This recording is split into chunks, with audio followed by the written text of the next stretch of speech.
from eBay. Thanks, Ben.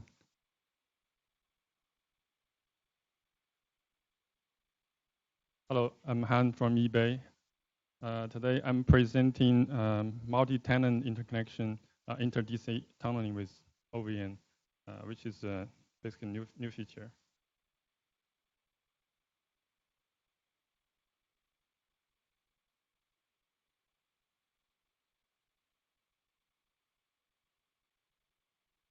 Okay. Hello. Okay. Firstly, it's very okay. This is the agenda. Let's go to the first slide. So it's very common for operator to deploy multiple OVN deployments because it's very common to have just multiple data centers, and even in just one data center, you can have even multiple availability zones. Some may ask why not just deploy a just single control plane for all the OVN work nodes. So there are two major reasons. The first reason is the scalability limit. We have today a decent scale for the OVN. Even with just single control plane, we can support more than 1,000 hypervisors with tens of thousands of workloads running, but it's still a limit. And if you have a large scale deployment, it's easy to exceed that limit. Second issue is if you have only one single control plane to manage everything, then it's easy to have a single point of failure. Even if you have redundancy, like multiple central nodes, but if something happens or if there's a bug, then it will be a disaster for the operation for everything. And because of this, it's very natural to deploy just one OVN deployment in each availability zone. So I will use availability zone as the concept here because it's just something in eBay we use. So the question becomes, when you deploy one OVN control plane in each AZ, then how to let the work nodes communicate with each other across AZs. The typical traditional solution is basically you have OVN gateways to exit from overlay to a physical network, and then use VLANs to connect to a firewall or some device, and then use inter-DC VPN or routing to connect with each other. For the multi-tenancy, then you need to have one VLAN bridge to each overlay tenant. And this configuration should work, but actually it's very complex and inefficient. Today I will present a new feature. Basically, it's I call it OVN interconnection. It's OVN native solution, and with this configuration, you don't need any extra devices or configurations. Just using the OVN feature, then you can avoid all the external devices and then use tunneling between the OVN gateways directly to connect between the AZs or data centers.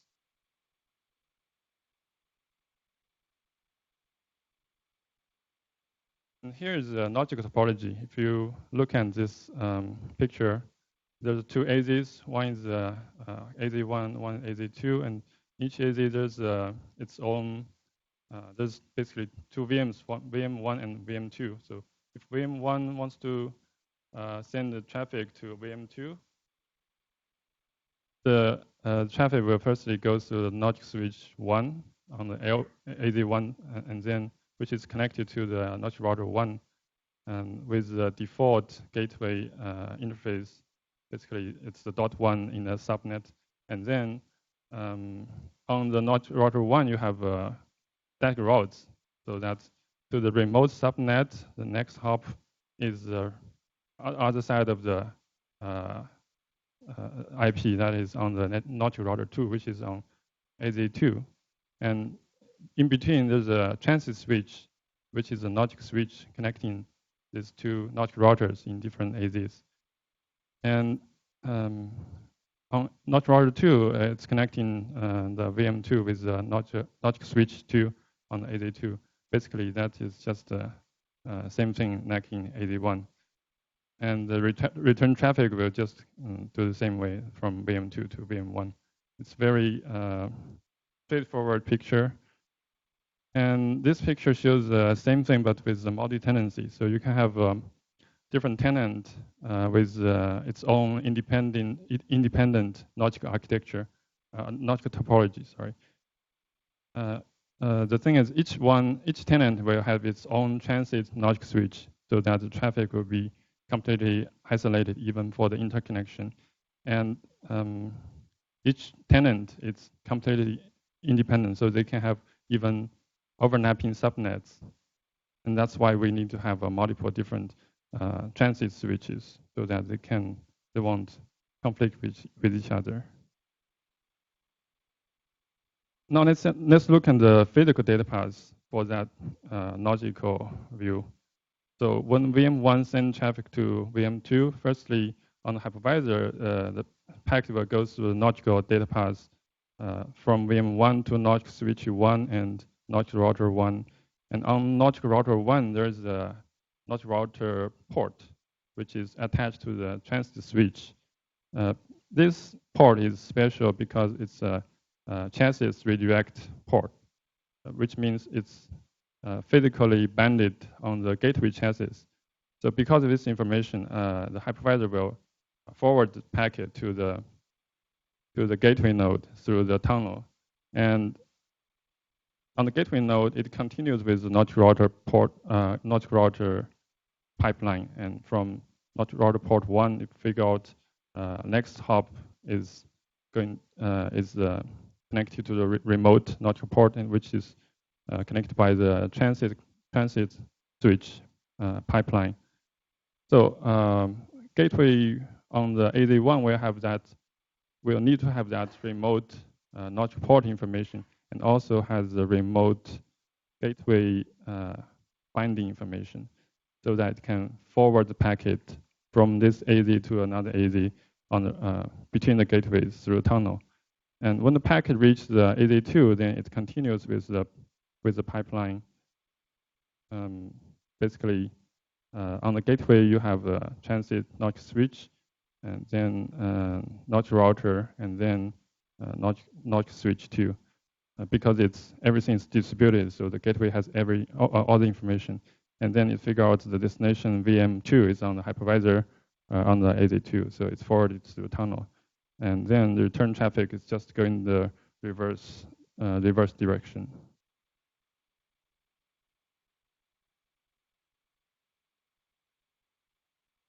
So as you see, for this data path to work, actually on each AZ, the gateway node need to know that all those remote information about the logic router, port, and tunnel endpoints, and the tunnel keys.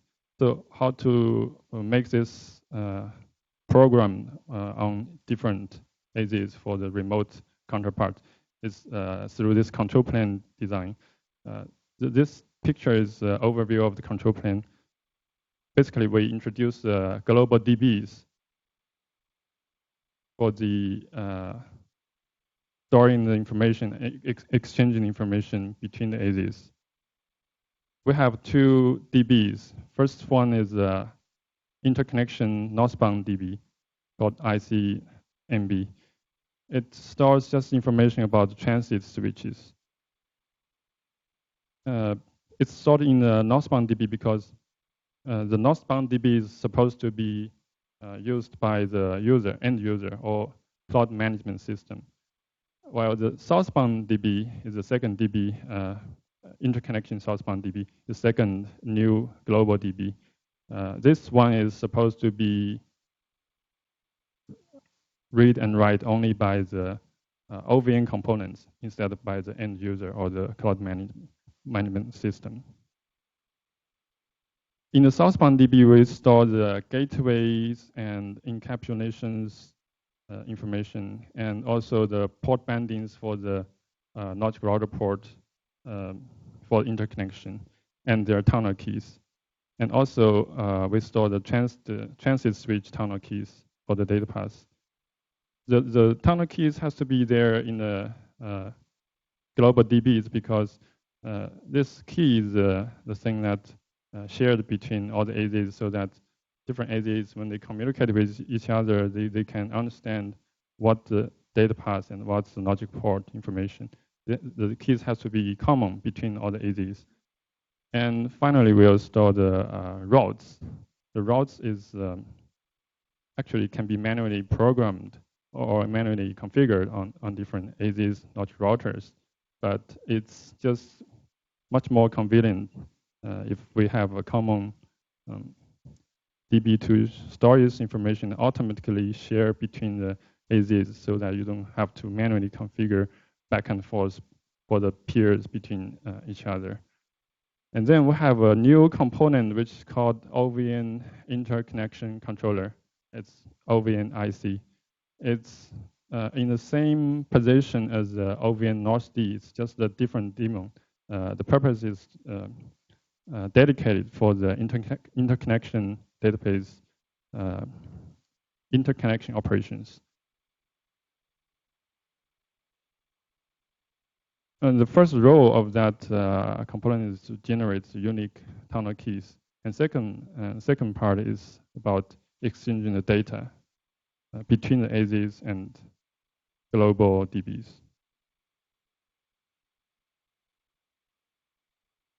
So I'll go through each scenario, but maybe very quickly.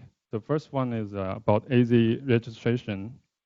In this scenario, user will configure on each AZ just one name in the northbound DB. This is a new field introduced. It's just a string to identify uniquely identify AZ. And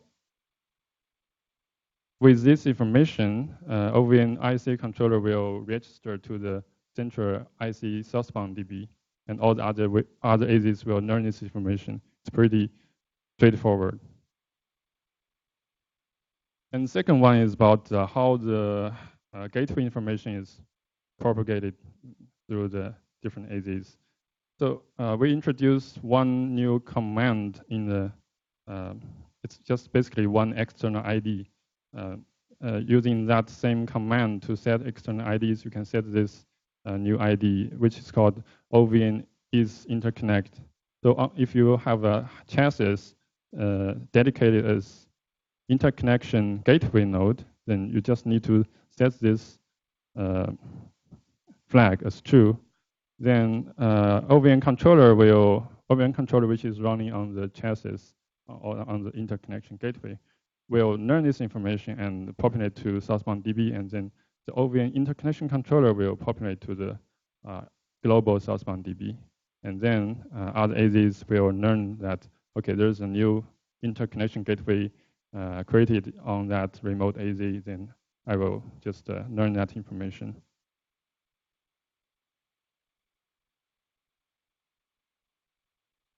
And this one is about the transit switch synchronization between the AZs.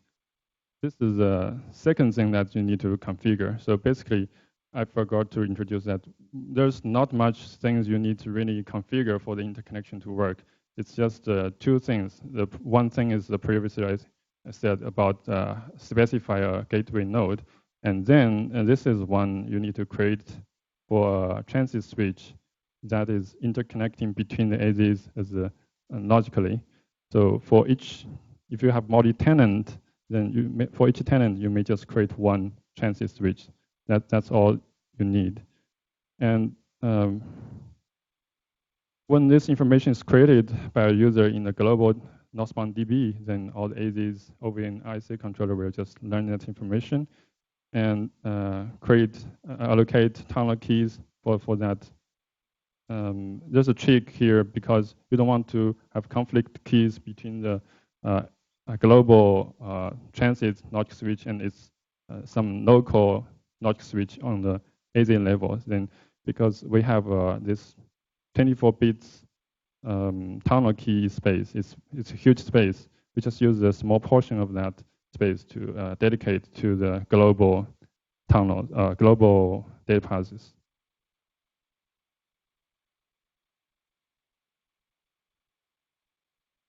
And after this, OVN NOSD on each AZ will still do its work and compute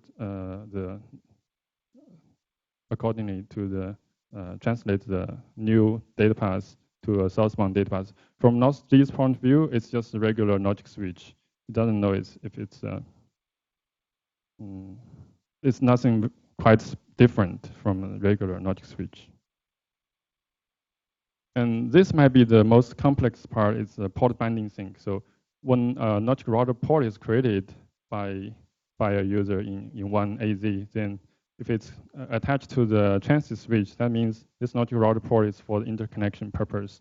And then OVN controller, OVN IC controller will learn that information and populate that to the global southbound DB. And the remote OVN IC controller will then populate information to the its own local northbound DB, and NOSD will continue work like before to convert that information to the southbound DB. It's basically reusing a lot of existing patterns, existing mechanism with just minimum additional steps for the sync between the AZs.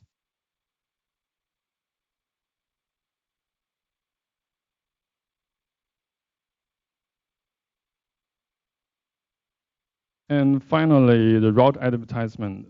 As I said, you can manually even configure a route for that remote subnet. I will use this next hop on the transit switch. But that's very tedious and error-prone approach. So the idea here is for each edge router, the definition of edge router is the routers connect to the transit switches. So for those routers, we can, the IC controller can automatically learn all the route information and populate to the southbound DB. And all the remote OVN IC controller can just learn those routes. It's kind of like a dynamic routing protocol, but it's not that complex. It's just a database approach.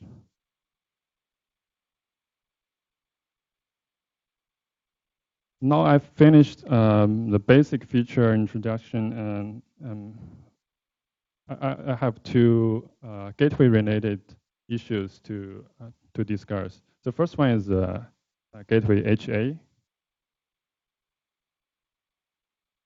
If we look at this picture, there are two AZs, and AZ1 has the notch router. It has notch router port attached to transit switch, and this notch router port, as we discussed, it's a chances redirect port, which means it's banded, it's assigned to some gateway nodes. And there's different priorities assigned to the different gateway nodes so that it gets the redundancy. And highest priority gateway nodes is the current active one. In this picture, it's the green one. And the gateway 2 is lower priority, so it's standby. But you can have even more gateways assigned to it with even lower priorities.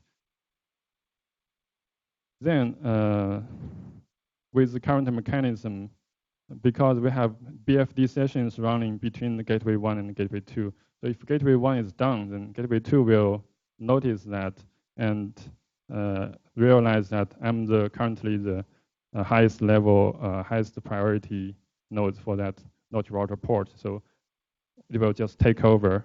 This is how the failover happens without interconnection.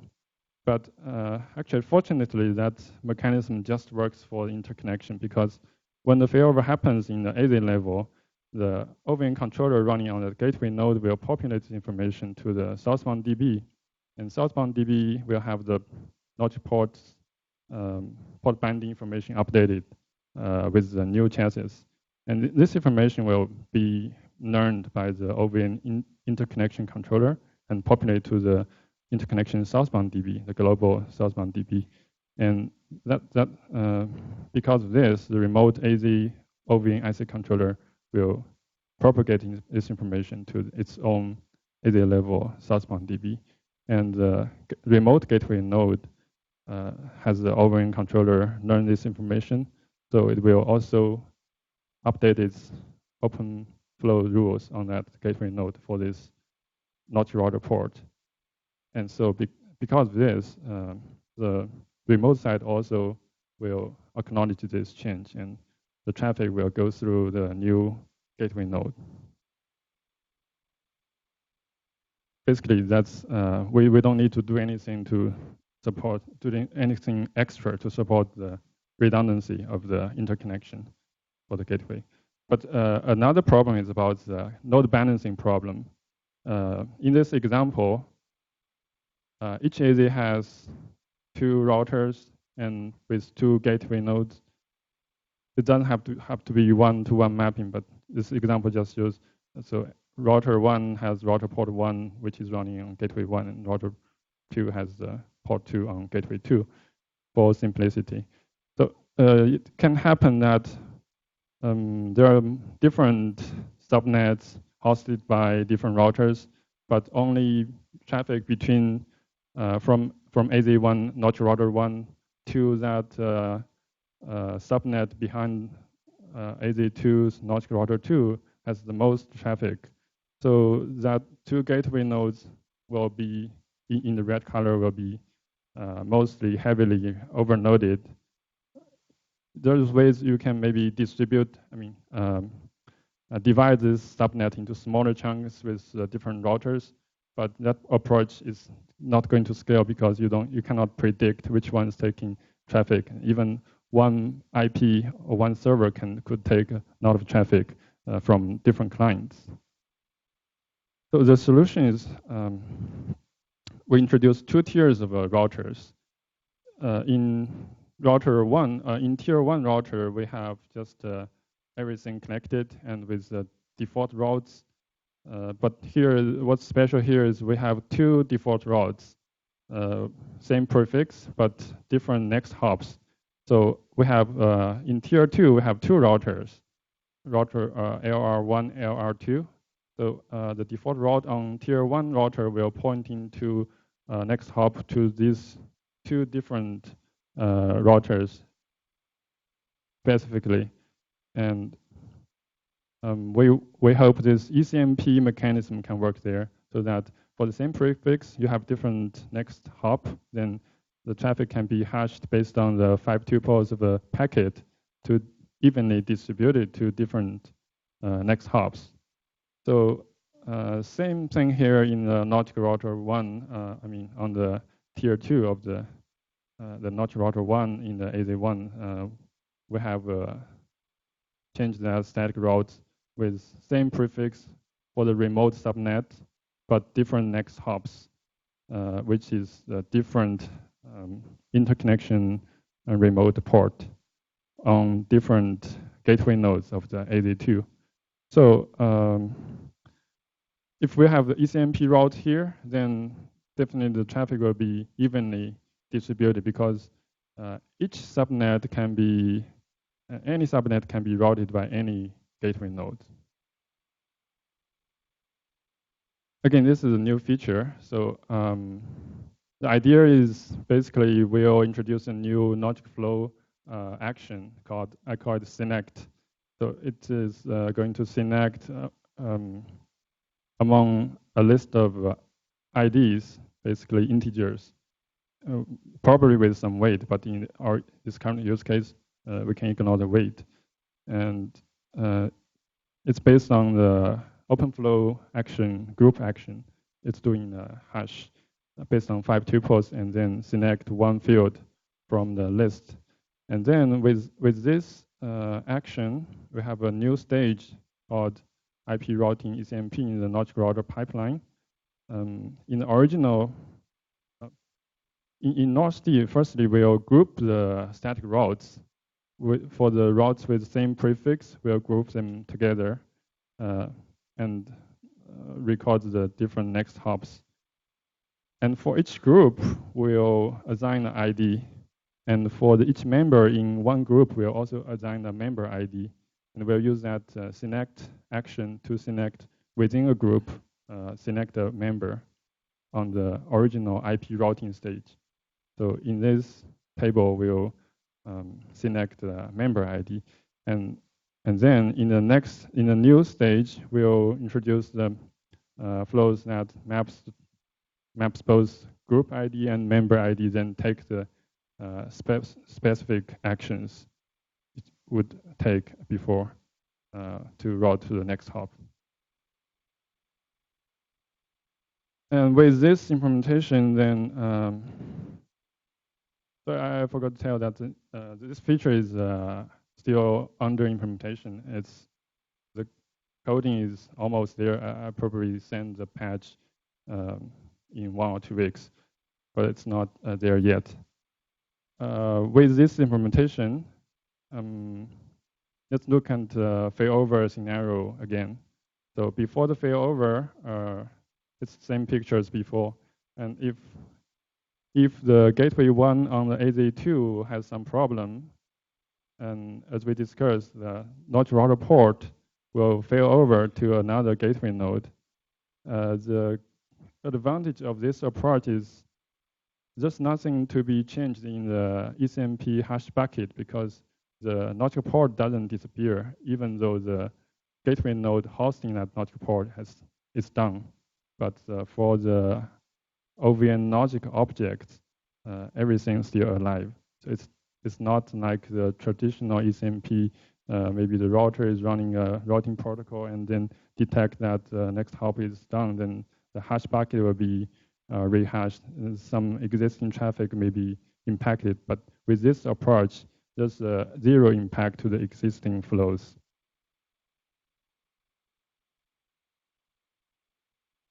This is basically all the features under this feature about interconnection. Its current status is the patches has been sent out for the review, and I got some good feedback from, especially from Newman. I'm working on the new revision, and it's been deployed internally in eBay actually as a pilot deployment because it's basically an add-on to the existing mechanism. Doesn't have any intrusive things there. So just one good result is that after we deploy this with testing subnet between our 2 data centers, the traffic latency actually has decreased about 20% because it doesn't have to traverse the firewall devices. Yeah. All right, let's thank our speaker. Well, we ran over time for the talk, but we're still a little bit ahead of schedule, so let's take a question. In this model, you cannot support overlapping subnets for the same tenant, right? Across tenant, I can understand, but for the same tenants. Right. For the same tenant, basically, you don't want to have overlapping subnet usually. But if you want to, actually, you can treat it just like a different tenant, right? You can have different transit logic switches. Then there are chances that they might use same subnet across, like each availability zone, it's its own data center, right? So they might. So it's just about the definition of tenant. If you have a same tenant in 2 different data center and they already use same overlapping subnet, then I think you need some mechanism about network address translation instead of just routing through the transit switch. All right, it's time for a break. We have about 20 minutes. Be back here around 3:40. We'll start promptly at 3:46. All right, see you back in a bit.